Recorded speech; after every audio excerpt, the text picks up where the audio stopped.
If they do that, the Cougars will be very, very, very, very tough to beat. Off the window, no. Roberts tried to get it. Shea for the win. Got it. Just with 14 points, but you just look, the way that he dominated the game was in controlling the pace and making smart decision after decision. Coleman by Slamma Jam. Go to pizza spot before or after. The dream is alive for Houston. Go Cougs! Let's go! Welcome in to another episode of Let's Rage Coogs, presented by the Saxenian Family. Chris Gardner is set to join me any second now. And what a victory. We're coming off the heels. Houston finds a way to win. They come out on top in a comeback victory in which it took them until the 12-16 mark in the second half to come out victorious. But they found a way to win over the familiar foe and opponent in the UCF Knights. The final score for this game, the Houston Cougars come out up top 67-59.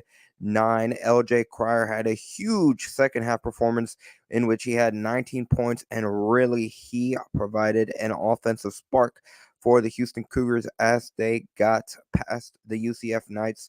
Jamal Shed was huge. Javier Francis, who it seemed like he might potentially be out for the game after he rolled his ankle, came back and he put together a pretty strong performance. It seemed like he was able to flip a switch after he rolled his ankle, because I don't know where he found the energy. He had a very impressive dunk that was set up beautifully by Jamal Shed, and then he came literally on the other possession and got a big time block for the Knights. But we'll get into more of this exciting victory, in which now the Houston Cougars had at minimum clinched a share of the Big 12 regular season championship. That's right, at least a share. They can clinch the outright title come Saturday afternoon if they defeat Kansas.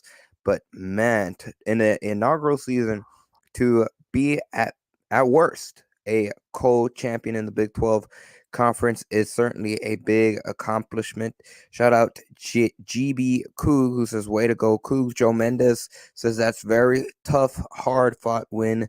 Go Cougs. And John Ruggery says Francis and Cryer show absolutely.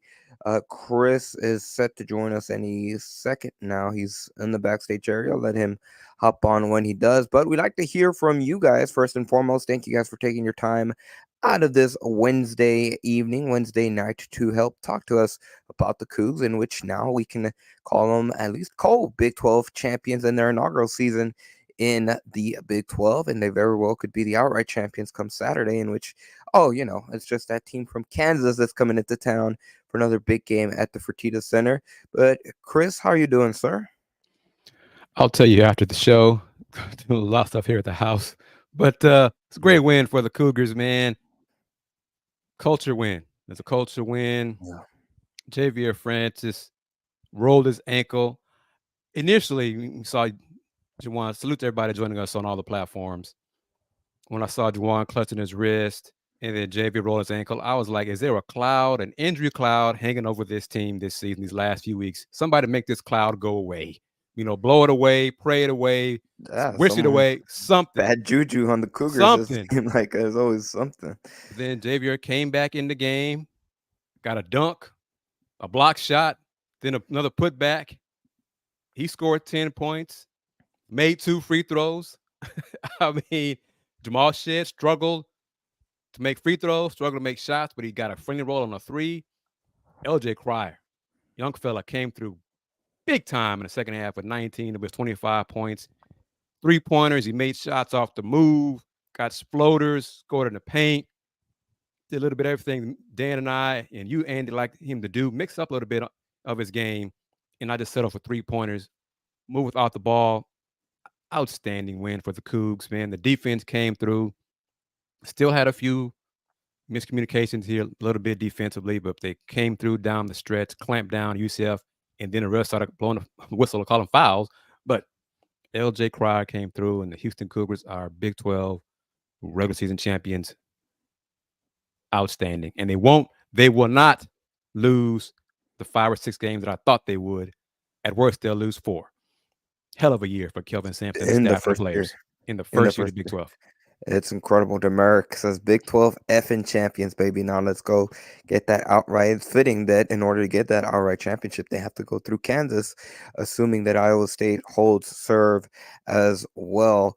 Chris, you mentioned it. I don't know what it was with Javier Francis, but it seemed like he found an extra switch after he rolled his ankle, because I mentioned it right before you hopped on, but he perfectly set up by Jamal Shed got a very impressive slam dunk, considering that he was probably hobbling on one leg, and then came down the other floor, got a big time block. He was very active in it. Whatever John Houston did with him, whether it was just a really tightening of the tape, maybe they laced those sneakers a little bit tighter, but it worked wonders. Jawan Roberts playing with one hand, Yep. in which he can't even shoot with for his free throws. Like when they zoomed in on his free throw shot, he's basically shooting that with his left hand. And obviously, of course, top to bottom, the multiple injuries, like you mentioned, it seemed like there's something going on. But when it comes to the Houston Cougars, they find a way to win. Like you said, culture. The train just keeps on going, to steal a quote from the program. And here they are sitting as Big 12 champions, and at least for the regular season, that's an incredible feat for all so much that they've overcome. And especially in the last few days, it seems like every single game there's something new. And in this game, it was that case with Francis's ankle. Yeah, and early in the game, Javier wasn't in it. He seemed to step slow. He just wasn't in it. And Coach Sampson put in Sid Lott for 4 minutes. And Sid did a good job. He was solid defensively. And Coach put Javier in. Didn't really, he was more focused after coming back into the game. But I didn't see him scoring 10 points. Like, I didn't think he would score 10 points like he did in this game. But it was just a culture win. That first half, Emmanuel Sharp didn't make shots. LJ Cryer was struggling to make a shot. Jamal Shed, all these guys struggling to make threes. I mean, they were 0 for 7 from threes to But they were begin the right game. in it at halftime. And I was just like, well, they're right They're, there. they're going to And find a way to win. if they ever start making shots, they're going to win. And LJ Cryer said, fellas, we're going to win this ball game. I'm going to knock down some shots. I'm going to score inside, outside. We're going to do what it takes to win this game. And that's what they did. So, Yeah. outstanding. I mean, that's a testament to Houston's defense. Again, going back to that culture word that we hear so often with this program. UCF only had 31 points. They were only up by 3 at halftime, in which, like you mentioned, Chris, Houston couldn't buy a basket. They started the game 0 for 7 from 3. They were 4 of 18 from behind the arc at one point. And like you said, if you look top to bottom, Jamal Shed didn't have a strong shooting night whatsoever. 5-15 from the field. Emmanuel Sharp 1 for 7. Damian Dunn 0 for 4. Malik Wilson only took one shot. He missed, but LJ Cryer 9 for 17, in which he started the game just 2 for 6, was able to flip the switch, go 7 for 11 in the second half. And like you mentioned, Javier Francis came really close to getting a double-double after a bit of a struggle in that first half. Like you mentioned, that whatever sparked him certainly definitely worked. And again, Houston just found a way to win, which is what it seemed like the experience kicked in that second half. Like, you think about LJ Cryer making big shots. Jamal Shed, if he hit big shots in his own right. Like, just think about the 3 that bounced off the top of the rim and rolled back in. But even though being able to set up his teammates, Kelvin Sampson, testament to, I'm going to put up Kevin Hancock's comment in which he said Coach Sampson should be the Big 12 Coach of the Year, full stop. Just under, or I can't remember, it was before or after the under 4-minute timeout, but Kelvin Sampson calls a timeout in which, the UCF crowd is kind of rocking. I think the score was 55-50. Also, timeout draws up a play for LJ Cryer, who buries a 3. Houston goes up 8. And now, I mean, they never relinquish that cushion. It's great. And excuse me, Coach of the Year, Big 12, I think so. He's one of my guys for National Coach of the Year as well. I submitted my ballot this afternoon for that too. Just a solid effort. I don't know. Let me put down my credential just for a moment. And as a Cougar alum, I'm just going to say, I'm just proud of these guys, man. I am proud of their effort, their toughness, their grit.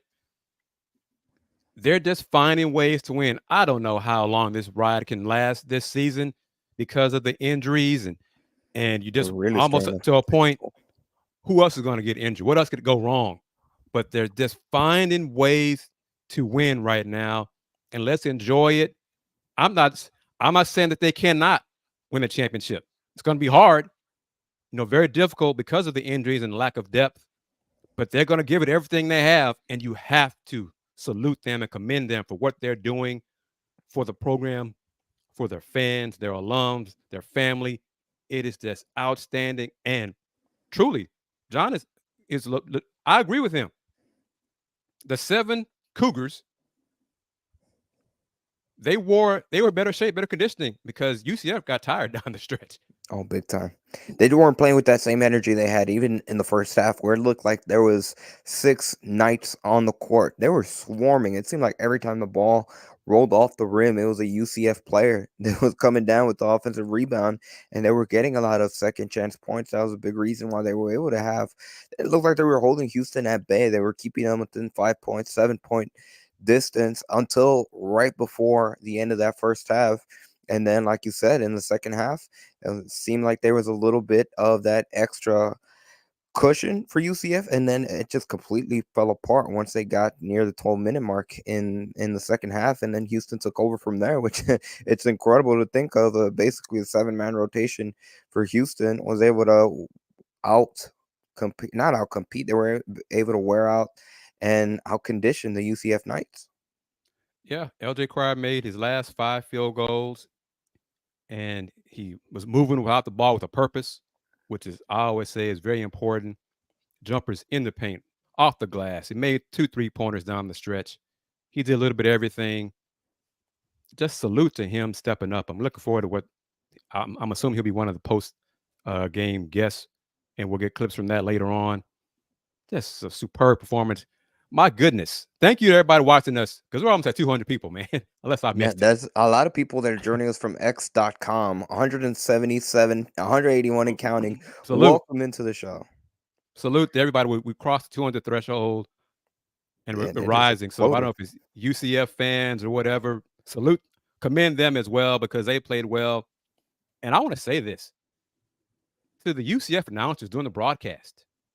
BJ Taylor, and I don't know his the play-by-play guy, they were very good, commendable. It was not one-sided in favor of UCF. They gave the Cougars credit. They were critical of UCF at times, were struggling in the half court. They saluted LJ Cryer. It was a very good broadcast. And they plugged Houston today multiple times. I'm sure that's part of the ESPN programming family as well. True. But it's great. Also, Big 12 regular season champs, at least a share of it. Outstanding, amazing first year in the Big 12. Let's continue this, because I'm not going to be critical of other programs on campus tonight. But salute to the Cougars getting this win. LJ Cryer, 19, he was 25 in the second half. DeJuan Roberts playing with one hand. It's his good hand, though, the left hand, scoring in the post. Xavier Francis waking up, offense and defense coming through. Jamal Shedd still in a shooting slump, but he got a friendly roll on a 3-point shot. Maybe that'll be a good sign of the streak is going to end. And initially, I asked this myself. I wondered if Coach would put Ced back in the game, but he went to a zone.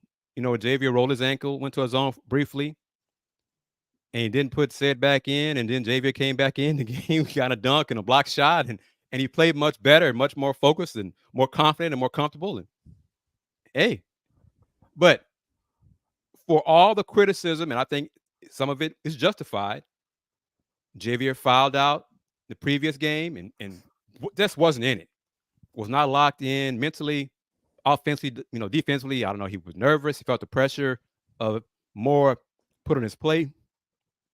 But you see how important he is when he avoids foul trouble and what he can provide when he's locked in and just sticks to his role. That's a great win for the Cougs tonight, man. Great win for the Cougs. Definitely. Real quickly, Chris, we just crossed the 300 viewer thresh mark on x.com. So welcome in each and every single brand, counting it. It is exploding. Welcome in each and every single one of you guys. This is the first time that you've ever watched Let's Rage Coogs. We're the unofficial Houston postgame show for each and every, like Hill says, we rage in each and every single men's basketball and football show, and the original, the only postgame show to ever be retweeted by Kelvin Sampson. Chris, you missed the intro, but I'll play it for you after the show so you can see Excellent. the new intro that we had. The final score from Orlando: Houston Cougars come out victorious 67-59 from UCF, in which, like we mentioned, the Houston Cougars have now clinched at least a share of the Big 12 title in their first season ever. Before we get into more post-game discussion, we do like to say thank you to our partners, beginning with Steve Saxenian, for being the primary sponsor of not only this episode of Let's Rage Coogs, but for each and every single episode this regular season. This is Let's Rage Coogs presented by the Saxenian Family. Of course, we also like to say thank you to Star Pizza. And let's hear a message from Ryan Elvin of the Houston Cougars men's basketball team. I have favorite places to eat, but only one place can be the official spot of the Ryan Elvin fan club, Houston's own Star Pizza. Whether we're grabbing a New York slice or a Chicago-style pizza, a salad with homemade dressing, or feasting on the Tuesday lunch buffet, my friends at Star Pizza always make me feel right at home. 3 locations in the Houston area, plenty of room in the dining rooms or the private room for your group. Plus, it's super easy to order online at starpizza.net. Don't forget to get a Cougar Red Velvet cupcake when you place your order. Tell them Ryan Elvin sent you.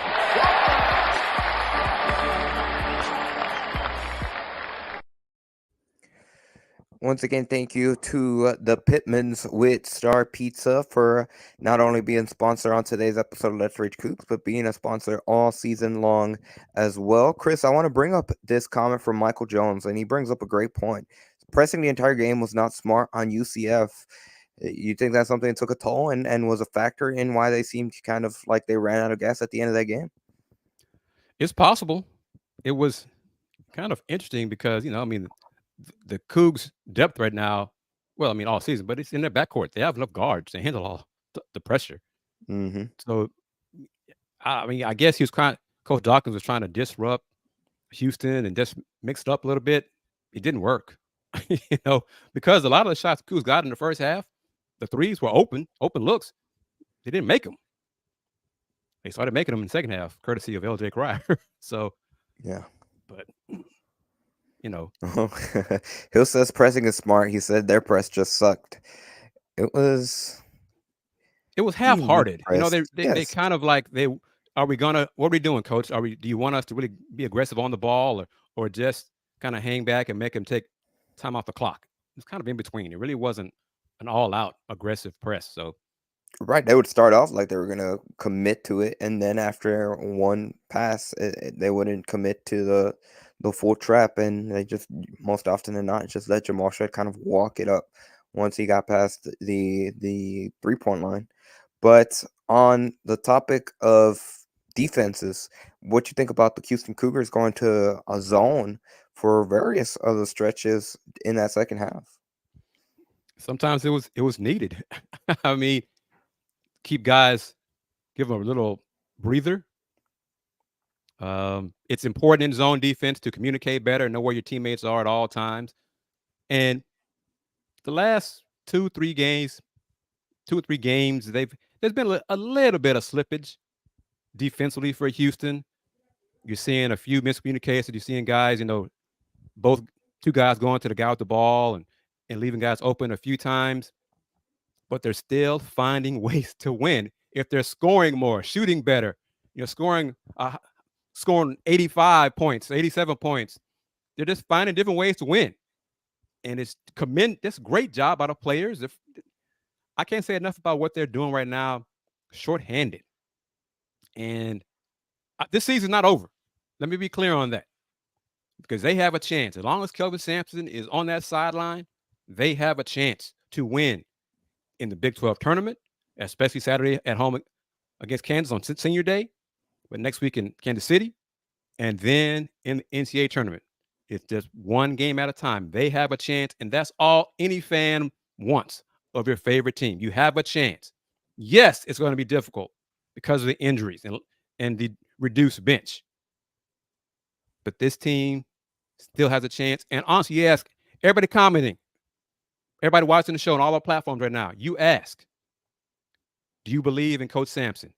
And everybody will say, hell yes. We're almost at 500, man. Golly, look at this. This is awesome. Yeah. Thank you, everybody. Thank you very Yeah. much for chiming in. You stole the words right from my mouth. So shout out Juan for taking the jab of last year's comment about the success that Houston had in the years prior. Hill adds JVR post ankle injury seemed like it awoke the beast best half in a while from him. H-Town Big Dobbs on YouTube says he was impressed with the quiet confidence of the Cougs tonight. They just walked them down methodically. But when it comes to this game in particular, and that last handful of games, what Juwan Roberts has been able to do is not easy. And he's, like we mentioned, he's basically playing with one hand. We saw when it zoomed in that free throw just how heavily wrapped his right hand is. But if you just look like, if it was someone that hadn't seen Houston play for the whole season and they're just tuning into the game and they see Juwan Roberts play, they wouldn't be able to notice. And that's a testament to how, think about when he was first on the program, when he really started getting rotation minutes from where he is now, the development, which is a testament to the Houston Cougars coaching staff under Kelvin Sampson, what they do. But every time he gets it on the post and the other opposing team doesn't send an extra defender, it's starting to become automatic that Juwan Roberts, whether he gets a hook shot, whether he gets a turnaround fade, he's automatic down there in the post. And it kind of becomes to the point where you're kind of surprised when they don't send in an extra defender to force him to get rid of the ball because he's that consistent down low in the post. It's a mistake if you don't send a double on Juwan, especially now when he doesn't really have a right hand. And you want to force him to do something besides score with that jump hook. Make him get rid of the ball. Make him try to use both hands. So we'll see what Kansas does Saturday. But first half, he was the consistent offense for Houston. He kept them close. One of the keys, UCF turned it over in the first half. They never got up double digits. They led by 7. They could never get higher than 7. And I think H-Time Big Dob said it. Houston just walked them down. It was methodical. They just walked them down. And I felt like once the Cougs got the lead, they were not going to lose. And they got that lead, and they stretched it. LJ Cryer did his thing, and they are now at least a share, but they're Big 12 regular season champs coming from the AAC with that cupcake schedule. And who have they played? All these things we heard coming into the conference, coming in. Oh, Houston will find out what Big 12 basketball is all about. Oh, yeah. From KU fans and Iowa State fans and all these haters. Baylor, Tech, Texas. Mm-hmm. We gotta mention those folk from Austin. Oh, yeah, especially the burnt orange people who their own head coach said, we got to match their physicality. Well, but Houston Cougars, Big 12 at least, clinched a share of the Big 12 championship. How you like them now? We got to bring up this as well. The hand is kind of taken away from the fact that Juwan Roberts is still dealing with a knee injury. That how so often does he have to have it drained? Chris, every 2 weeks? Every week? It's not every week now. I think initially, a while ago, it was like every month or every 6 weeks. Now we're probably down to every 2 or 3 weeks.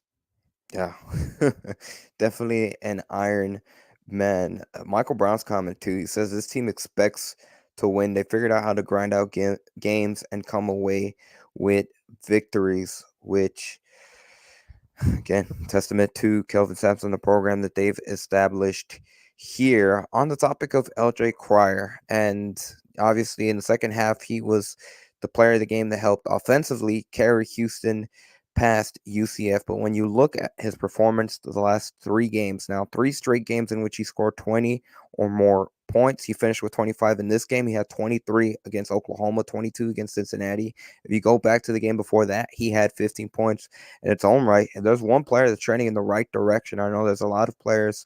You can put Emmanuel Sharp and Jamal Shedd in there that kind of hit a slump. But for LJ Cryer, it's been the complete opposite.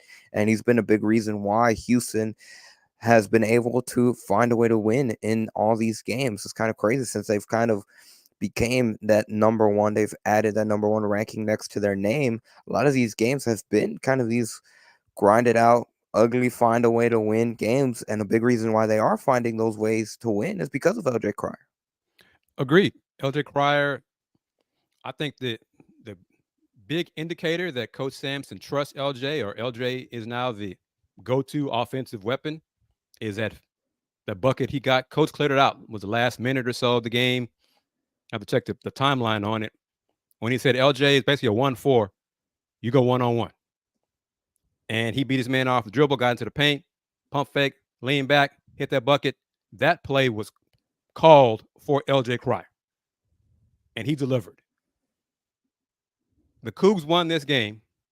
And you touched on it, but let's get the numbers. Jamal Shedd, 5 for 15. Emmanuel Sharp, 1 for 7. That's 6 for 22. But LJ Cryer said, that's okay, fellas. I got your back. 9 for 17, including 5 for 11 from 3. Made his last 5 shots, and they still got the dub.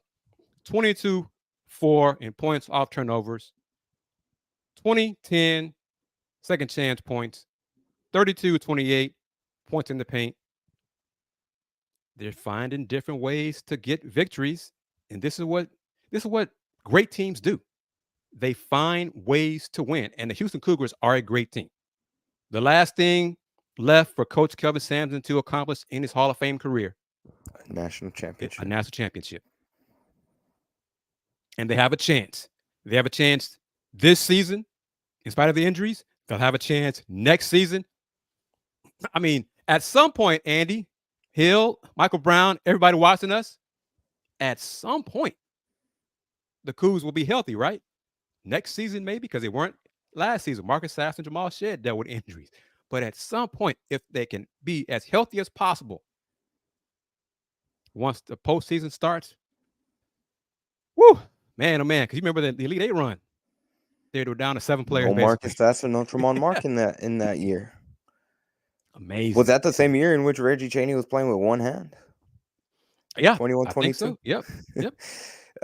Kind of going to John's comment, but Dejan Giroux, even the year that they made it to the Final Four, he was dealing with a hip injury that entire run. I think that was the same year with Tremont Mark. 600. I'm beginning to wonder if we're being hacked, man. This No, is outstanding, man. sir. This is great. Whatever's getting the live audience on X.com, maybe Elon is a fan of the show and he's Man, boosting it up. Who knows? Awesome, man. Awesome. Dwayne Maybe Winchester. it is Iowa State fans watching us while they're playing BYU. I don't know. Maybe. No, they haven't commented. Dwayne Winchester, I think this is the first time we've had a comment from him, but he says he's ready to get his car and haul up from San Antonio to watch Houston win the Big 12 outright on Saturday. So it looks like he's going to be here for that Kansas game. Looking forward to a 3:00 start. Get there early. Somebody, tailgate, hit me up. Because I might need a drink or two with everything going on in my house, man, in my bathroom and plumbing. But yeah, hit me up. Let's put a quick pause to the action. We'll be right back on the other side. But again, for everyone that's joining us, thank you. We cannot appreciate it enough. And stay with us like we do. We do this after each and every single men's basketball game. We're going to do it on Saturday. Both of us will be at the Fertitta Center.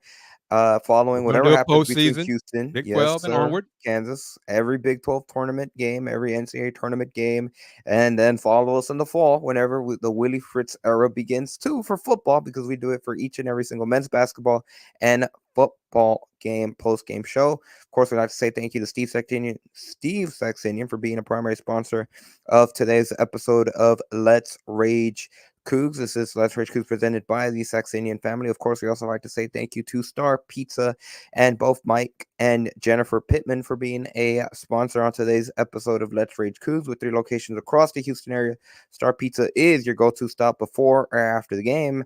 And let's hear a message from Ryan Elvin again on behalf of Star Pizza.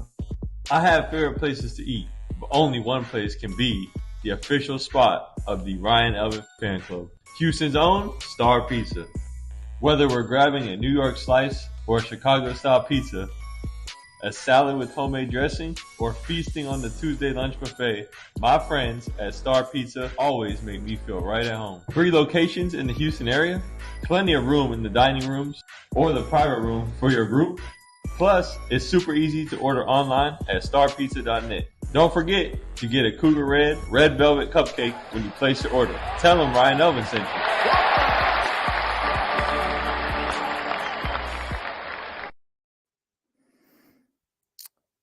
$590. We're 10 away from 600 viewers on X.com, Chris. Whatever it is, we keep going. I'll bring up John Ruggery's comments. Senior night for the Cougars. That will not be lost in show. Another reason why Houston fans should get out there early so they can actually see that senior night ceremony. Definitely is going to be an emotional one for all the fans that have seen Juwan Roberts, Jamal Shed, most definitely those 2 in particular, kind of develop in their time. Juwan Roberts kind of really the last pieces that it goes from when Houston first made its run. Because correct me if I'm wrong, Chris, his first year as a redshirt was in 2017, correct? Or was it 2018? Let's go to 18. I think that's right. So I mean, It's but all even run then, together, but yeah. he was there at minimum for whenever they made the original Sweet 16 run against Kentucky, and he's been through it from the Final Four, the Elite 8 run, obviously the Sweet 16 a year ago. He was on the team for the COVID year that shut down everything.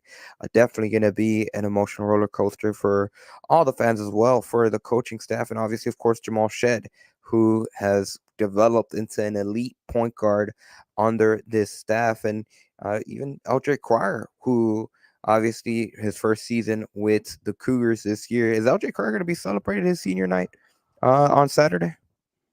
As in, will he be honored? Mm-hmm.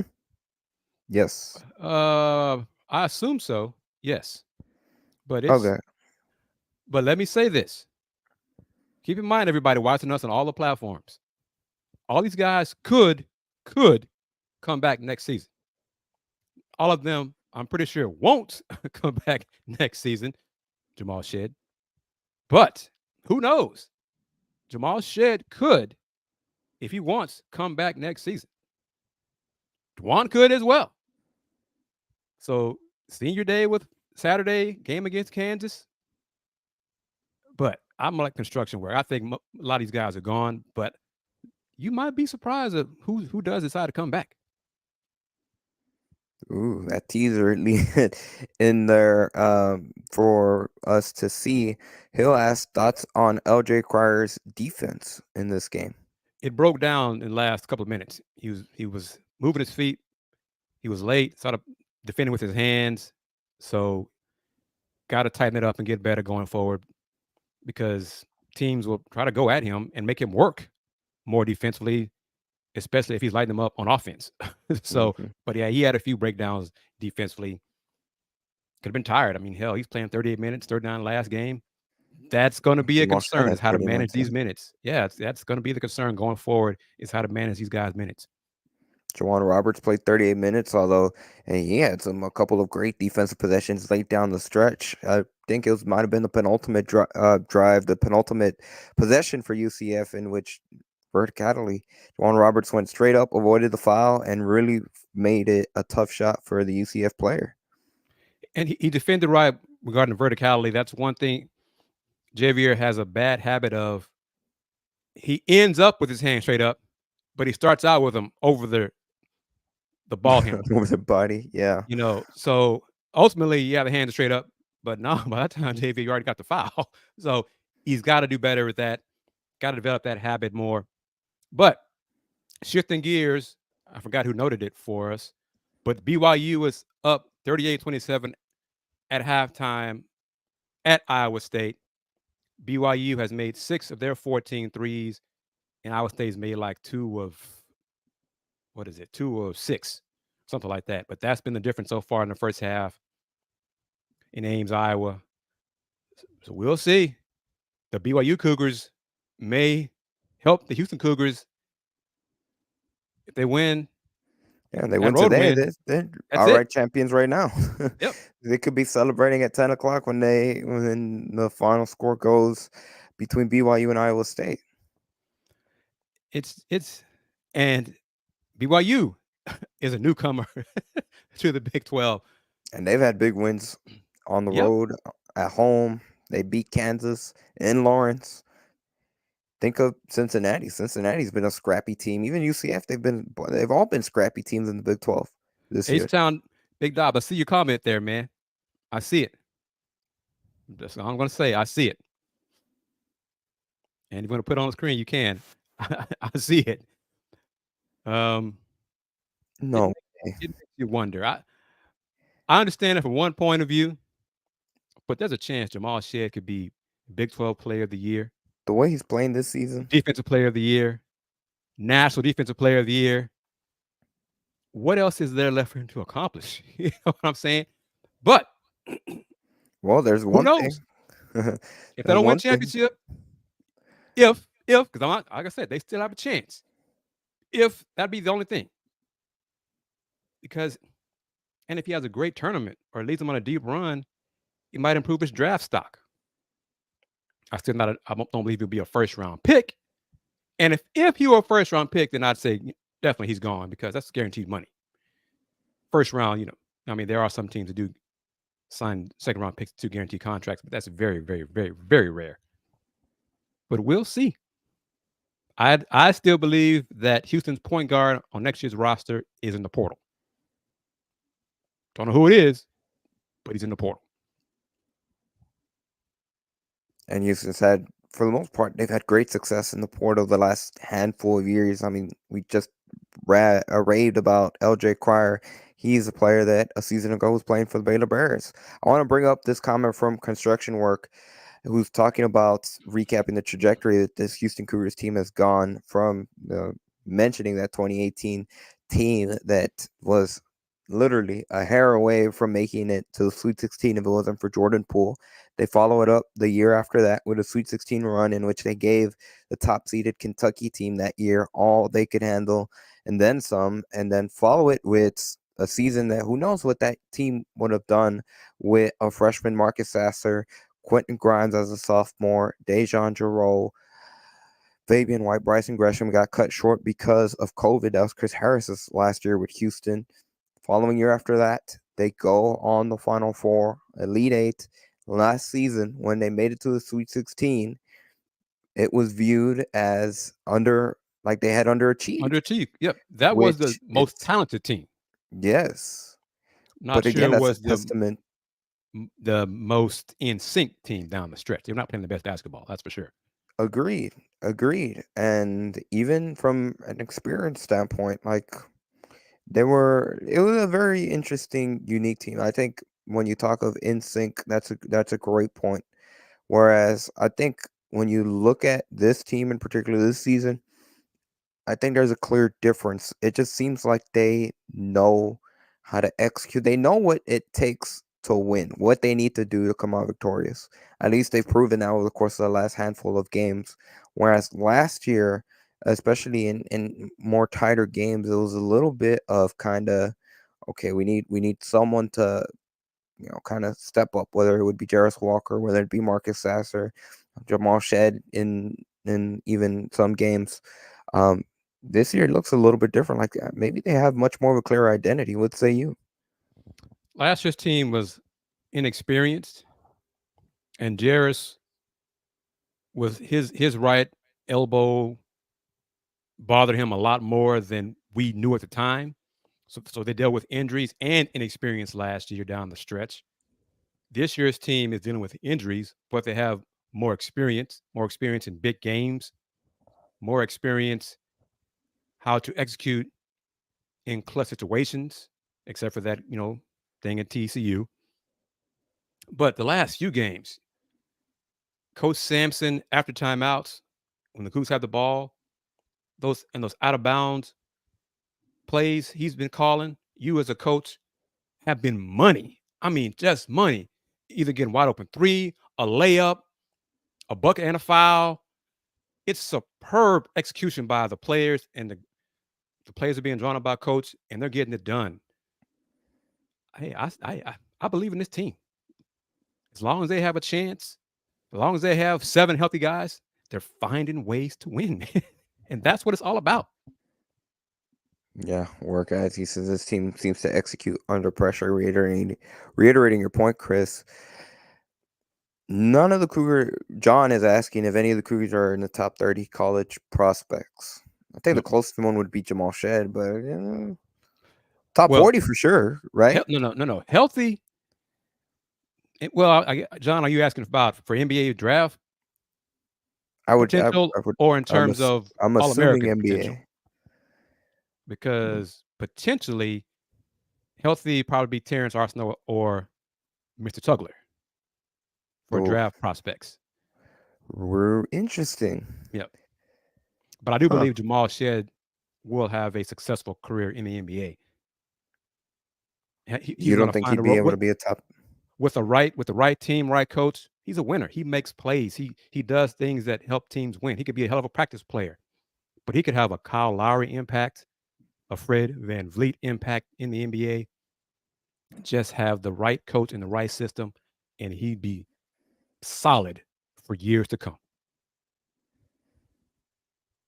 Demeric's comment, the program Coach Sampson has built is ridiculous.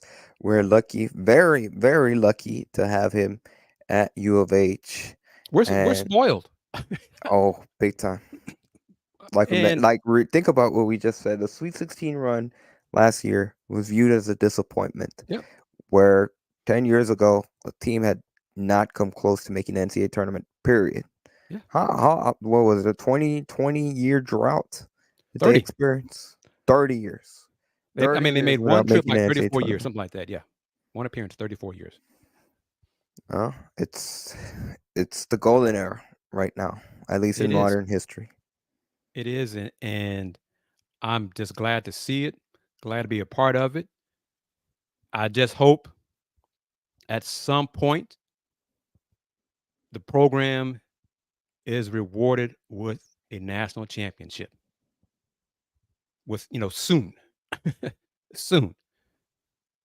Because that's it. That's all that's left for this program to accomplish. We can talk about winning the Big 12 conference championship, basketball championship, postseason. Yeah, it'd be nice, but because to me, conference championships, those are money grabs. Okay, a team get hot like 2010 Houston Cougars, get hot for 3 or 4 days and win it. That does not negate a team being successful in an 18-game, 20-game conference grind like these teams are doing across the country to win a regular season championship. That's a grind. So to me, especially in the Big 12, win the Big 12 regular season title is much more of an accomplishment than the postseason conference championship.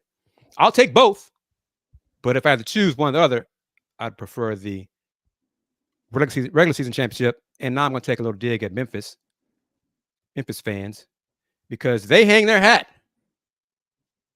They hang their hat on beating the Cougs last year in the AAC championship. Well, we're the conference champs. They disregard the entire regular season. They disregarded the fact that Marcus Sasser did not play. That doesn't matter, game. Andy. No, Andy, don't forget about that. That doesn't matter. That's why to me, winning a regular season championship is much more special. And yeah, not to focus too much on the American Athletic Conference, but that certain school with the blue uniform from the American, they struggled a bit this year, even after Houston's gone on. Who would have thought USF, of all teams, would be the team that rises up from the ashes of the American Athletic Conference? Well, Chris, we got to mention it. 718 views on X.com alone, over 760 total as Listen, I don't know what's going on, but thank each and every single one of you guys that has taken the time to not only tune in but stay with us throughout the entire show. There was a moment during the football postgame shows earlier in the season. I can't remember what game it was, but we had a flurry. Like actually, it might have been a Folks Talking Sport. We had a flurry like that, but it did not stay for the duration of the show. This has been consistent. It has grown the entire show, which one is a testament that we've been able to keep the folks here, which means they enjoy what we're actually talking about, discussing when it comes to the Houston Cougars, and two, testament to you guys. This is the first time that you guys have ever watched Let's Rage Coogs. Like again, join us back Saturday evening following Houston, Kansas, in which obviously there's going to be Andy, the celebrating one more the time senior ceremony. Yes, Remind folks who are watching us for the first time on X, Musk, Twitter. Let's Rage Coogs is the original live stream post-game show for Houston Cougars men's basketball and Houston football. The original. And also, Andy, what? The only post-game show to ever be retweeted by Kelvin Sampson that has been added to the intro. We got to plug that and we got to promote that a little more. John Ruggery says, class of 82, proud, Rex 32, the original Rex 32. Thank you, GRX Engine, who says he enjoys what we do. Ignacio Pinto Leon, we enjoy the show. It's part of his routine now. Cougs win, wait some minutes, watch your show. So we appreciate that. We are truly grateful. Construction work, class of 2010. So the phrase that you've coined, Chris, Cougs helping Cougs, is an outlet which, like we mentioned before, which we launched during it comes full circle, doesn't it? During 21-22 run when Houston was dealing with several injuries, kind of like this season, but during that American Athletic Conference tournament run into the NCAA tournaments, a forum in which it was a space for Houston Cougar fans to be able to react to their program, to their team following each and every single game. And we've stuck by it since then. Did each and every single show of football and men's basketball last year, from week 1 against UTSA for football all the way until the Sweet 16 game against Miami. We're going to do it again this season. However, this season ends hopefully come April 8th in Arizona, but we shall see. But we're not quite done yet. Like I said, there's one game left for Houston. It's a great question by John. He says, "How is this game not on national TV?" I guess ESPN Plus. They got to put it there. Promote the platform. Try to still build subscribers up for ESPN Plus. I mean, let me do this. Let's go to see if we can go to for another 10 minutes or so. Let's get to an hour if you got time, Andy. Oh yeah, for sure. Right. Thinking about this, audience, everybody watching us. Big 12 now on ESPN Plus. It is digital, it's not the linear platform. So they're trying to grow that as much as possible. Notice, I think Big 12, Commissioner Yormark, I'm talking to you. Tyrell Kirkham, I've interviewed you. Talking to you too. Mr. John Williams, I'm talking to you too. I've interviewed you as well. They're missing, they're leaving stuff on the table. I got press releases. We have the ACC network, linear, as well as the SEC network, linear. ESPN is doing things up big for those conference championships, men's and women's.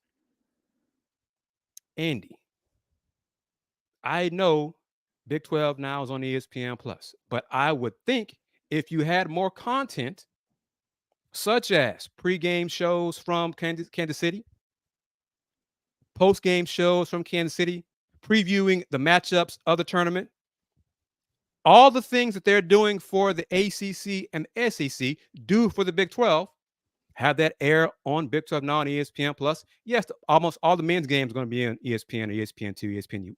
I know that. But if you want to generate interest in the Big 12 now on ESPN Plus, it is called the Big 12 network, the digital channel for the Big 12, well, They got to provide start providing content. more content for the Big 12 fans. Give them more reasons to purchase it. You're missing out on a potential audience by providing content. And I have one of these ideas. I'm bouncing all around here because I'm excited about tonight's win. But when you have the football schedules, have a schedule release show. You have an overview of the conference games to watch.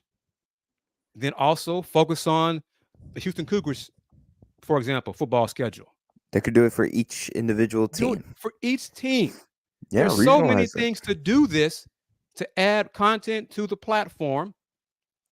And They could do. You know what they could do as well? They could do the, what do they call it for the Rockets? What, Rockets All Access, like a weekly show. They could do something like that.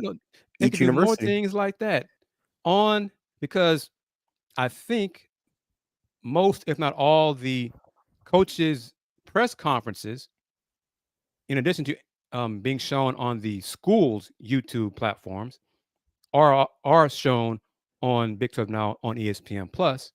But you're missing out. You got the basketball championship. Media days, mix it up, because some of that is on ESPN. But you're dropping the boat. You're not having more of that, the behind the scenes look. Put more of that stuff on ESPN. Could do a Plus. documentary Football for media days, all these things. For the upcoming Big 12 championship, they could have a documentary style following the teams, and then at the end of the tournament, whoever ends up being the Big 12 conference tournament champion kind of release, a little docu-series or documentary on that team that wins the conference tournament, and that means that they're going to be going to the big dance. Yeah, there's a lot of different ways to do this. Have a show with DJ Diesel. That's Shaq. He's going to be performing after the Big 12 championship game, men's game, on Saturday, March 16th, a 45-minute show. There's a lot of stuff that they've announced. Links on my website, links on the Big 12 platforms, all those kind of things. Food, entertainment. Shaq's going to be performing. Clearly, you can't have his performance on there because of copyrights for the music. But have him, be interviewed by Commissioner Yormark, be interviewed by Chris Budden, somebody, and that's exclusively conference on Big 12 Now on ESPN Plus. Yeah, I'm talking about the conference, the different matchups, what he sees, what he likes, players. Heck, let's put our names out there. Have him talk to us, and air it on Big 12 Now on ESPN Plus. There's so many different ways that they could do this more and more. It is 46-32 BYU leading at Iowa State with 15:37 to go in the second half. Man, oh man, how about that? The Cougars helping the Cougars in a different way. 14-point lead, 15:56. Chris, this comment's for you from H-Town Big Dobbs.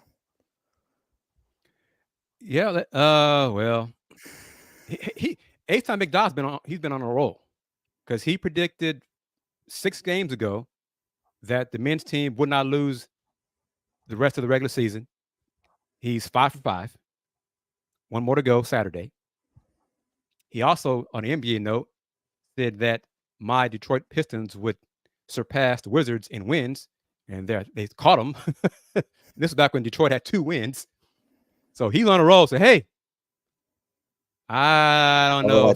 I think Washington might have won today. They were up double digits on Orlando. Yeah, but it was close. It was 8-2 at one point, Wizards to Pistons. Yeah. Now it was 9-9 at one point, not 10-9. So yeah, I don't know if tomorrow's going to be Coach Huey's last game. Coach Huey, the Cougars are playing Texas Tech. Tech is struggling. Been struggling for like the last 2-3 weeks. Heck, the Cougars could win tomorrow. They're going to lose Friday against Baylor. So personally, that should be it for Coach Huey. Thursday or Friday should be his last game as head coach of the Houston Cougars. That's all I'm going to say, because some other stuff that came out, press releases that was announced by someone. They congratulated her on an honor. Please, that's a joke. That's a travesty for her receiving that. Give me a break. But I digress. Let's go to EI Crabtree here. ESPN Plus is a joke, but at least they have the game. See, that's what I'm saying. They have the shows, but hear me out. it doesn't cost a lot to do what we're talking about for shows. Look what Especially we're if you regionalize it. doing. Especially if you regionalize it and put it on universities. So Everything in-house. I'll say it like this. If they want to provide more content on Big 12 Now and ESPN Plus, they could. If they want to. Let's see if they want to. I mean, at minimum, for the conference championships, for basketball, for football, baseball, softball, put those shows, preview the matchups for the conference championships. Put all that on Big 12 Now on ESPN Plus. Because you have fans of the conference who say ESPN Plus is a joke. Because there's not enough content on there. There's not enough original content. It's just the games. Think about this season. Like, if you're a diehard UH men's basketball fan and you really only focus on men's basketball, how many games have Houston really played on ESPN Plus once conference season started? When was the last time they played on ESPN Plus before today? But it hasn't been a while. I think 2 or 3 at most this season, conference games. I mean, yeah. And if they don't do the bundle, how much is it outright just to have ESPN Plus, isn't it? It's now like depending on the ads, either $9.99 or $10.99, I think, per month. I think a month for 3 games. Yeah, it's a hard sell. So, which goes back to my point: do you want people to subscribe to the channel, to the platform? Mm-hmm. Because if you don't, keep doing what you're doing. But if you do, provide more original content. It's out there. It can be done, and not as expensive as some folks think. I'm not asking them to build fancy sets and have all these other, bells and whistles. Look what we're doing. There are other media credential platforms and fan sites. You'd vet those folks, say stick to a certain formula for our shows, for promotion of the Big 12, and make it work. They could do this. Look how massive 365 Sports has become. That started out as a Baylor-only platform. Now they're one of the go-to spots for college fans, not just Baylor fans, not just football fans. There are ways that you could do this for Big 12 Now on ESPN Plus. I'm done with my rant. Thank you everyone for indulging me. As long as you have a microphone and adapters, it can be done. We proved it. We did a live show using, well, it was the old saying, Chris, doing more with less. Yes, and we've done not that. Expensive. We can look at us right now. Creative. 800 views on X.com. 807 and counting. Thank each and every single one of you guys, and those of you guys that have joined us from YouTube as well. We appreciate the shout outs, especially Kevin, who right here says that we are must see after every game. We appreciate it. And that. We do. To add to it, we appreciate each and every single one of you guys that comes up at the Fertitta Center, at TDCU Stadium during games. That's awesome. Like, we can never say thank you enough. Thank you, John. Indeed, John. Right there. Put it in the universe. We need to be on ESPN Plus and get paid. Put it out there in the universe. Indeed. Yes. Yes, we do. Yes, we do. But Chris, as we wrap things down, like I said, one more regular season matchup. And I mean, depending on the outcome of BYU, Iowa State, in which BYU is still leading by double digits, 49-38 with 12:41 left in the second half. Yeah, it could come down regardless of the outcome of that game. It'll be senior night, and it'll be a rematch against Kansas. We know last time Houston played Kansas up in Lawrence, a struggle for Houston offensively. Although, if we think back to that game, the one player that had a good second half in LJ Cryer offensively, kind of found his offensive rhythm in that matchup. But what can you expect between Houston and Kansas in round 2, the rematch, in which potentially could be, you might see each other really soon come the Big 12 tournament? A loud, sold out, raucous Fertitta Center, senior day. I do not see I do not believe Kansas will shoot nearly 70% from the floor like they did in the first matchup. I believe the Cougars will rebound better, unlike they did in the first matchup. They only had 24 rebounds in that game, and Juwan and Javier had 21 of those 24 boards. The rest of the team had 3. Guards got to do better. The fans may carry the Cougs to a victory on Saturday. Let's just put it out there. And the Cougs, they're going to cut down the nets Saturday. So come to the game early, stay to watch the Cougs cut down the nets because they're going to be regular season champs. Regardless. Either going to share it. It's a 6-point game now. BYU 51, Iowa State 45, 11 and a half minutes to go. BYU's only made 1 3-pointer in the second half. They made 6 in the first half. They're at 7 now.